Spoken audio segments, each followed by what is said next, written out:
வணக்கங்க. கன்னி ராசியில் பிறந்த உங்களுக்கு மிக மிக யோகமான, உன்னதமான, மிக உயர்ந்த காலங்கள் காத்திருக்குங்க. இந்த ஜூன் 19ஆம் தேதி நடக்கக்கூடிய குரு பெயர்ச்சி உங்கள் ராசிக்கு 11ஆம் இடத்துல வராரு.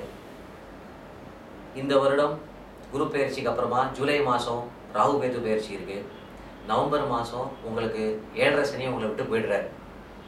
அப்போது நவம்பருக்கு அப்புறமாவே சனியும் உன்னதமான காலத்தில் இருக்கார், குருவும் உச்சமாக 11ஆம் இடத்துல இருக்கார். இந்த மாதிரி ஒரு அமைப்பு உங்களுக்கு 30 வருஷத்துக்கு ஒரு தடவை தாங்க வரும். திருப்பி இந்த அமைப்பு அடுத்த 30 வருஷம் கழிச்சு வரும். அதுவுமே பரிபூர்ண பலன்கள் கிடைக்காது. அதனால் இந்த குரு பெயர்ச்சியிலிருந்து உங்கள் வாழ்க்கை உன்னதமான காலங்களாக அமையும். மேக்சிமம் யூஸ் பண்ணிக்கோங்க. குடும்ப வாழ்க்கையில் இருந்த தொல்லைகள் நிச்சயமாக நீங்கிடும். பணத்தட்டுப்பாடு, வேலையில் தொல்லை, கூட இருக்கிறவங்கனால ஒரே சிரமங்கள், இப்படி பல தொல்லைகள் பார்த்துருப்பீங்க.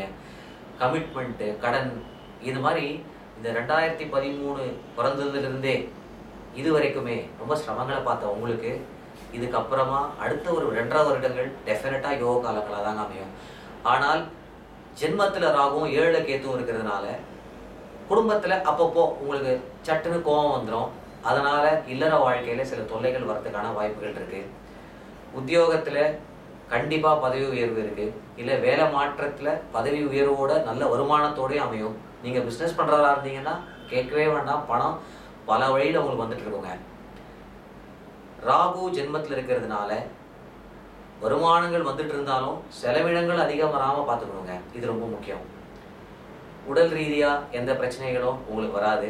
ஸோ ஓவராலாக பார்க்கும்போது கன்னி ராசிக்கு அப்படிங்கிறது நீங்கள் எடுத்த காரியங்கள் எல்லாமே வெற்றியை கொடுக்கக்கூடியதாகவே நிச்சயம் அமையுங்க.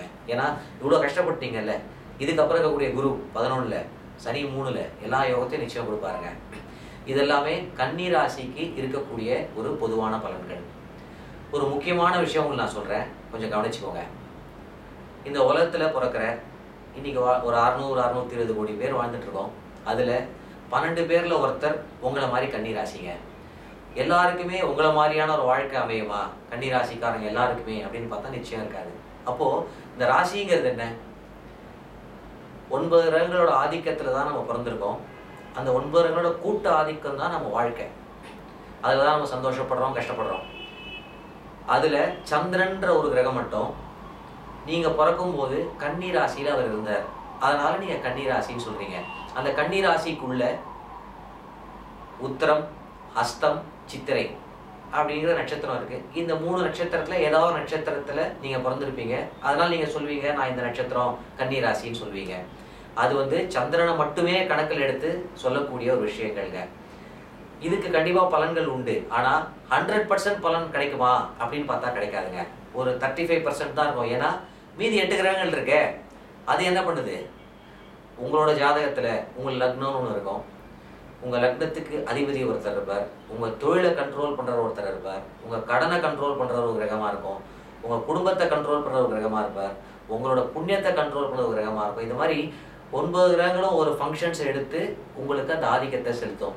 அது மட்டும் இல்லாமல் இப்போது உங்கள் ஜாதகத்தில் இந்த தசை, இந்த புக்தி அப்படின்னு நடக்கும்.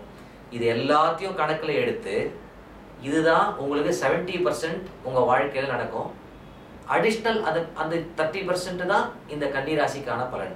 ஸோ அதையும் மேட்ச் பண்ணி உங்களுக்கு சொல்லக்கூடிய பலன் தான் உங்களுக்கு முழுமையான பலனாகவே இருக்கும். அப்போது இது வரைக்கும் நீங்கள் கேட்டது எல்லாமே ஒரு 30-35% தான் நடக்கும். அப்போது முழுமையான பலன் எப்படி தெரிஞ்சுக்கிறது அப்படின்னா, பை காட்ஸ் கிரேஸ் எங்களோட வெப்சைட் yourgoodtime.in, இந்த வெப்சைட்டு நீங்கள் போங்க. அதில் கிரியேட் எ ஃப்ரீ அக்கௌண்ட்னு ஒரு பட்டன் இருக்கும். அதை கிளிக் பண்ணுங்கள். அதில் உங்களோட name, date of birth, time of birth, place of பர்த்லாம் கேட்கும். பொறுமையாக கொடுங்க. கொடுத்து சப்மிட் பண்ணி வெயிட் பண்ணுங்கள். The first time in the world உங்களோட ஹாரோஸ்கோப்புக்கான பலன்களை வீடியோவாக நீங்கள் பார்ப்பீங்க. பொது பலன்கள் கிடையாதுங்க, உங்கள் ஜாதகத்துக்கான பலன். அதில் நிறையா வீடியோஸ் வரும். 2007 2013 வரைக்கும் என்னெல்லாம் நடந்ததுன்னு வீடியோஸ் வரும். கொஞ்சம் பொறுமையாக இருந்து பாருங்கள். அதுக்கப்புறம் 2014 உங்கள் family life, financial life, career எல்லாம் எப்படி இருக்குன்னு தனித்தனியாக வீடியோஸ் இருக்குது. அதுக்கெல்லாம் ஒரு நாமினல் சார்ஜஸ் வச்சுருக்கோம். ஸோ அது எப்படி இருக்குன்னு பாருங்கள். பார்த்துட்டு நீங்கள் முடிவு பண்ணுங்கள். நன்றிங்க. வணக்கம்.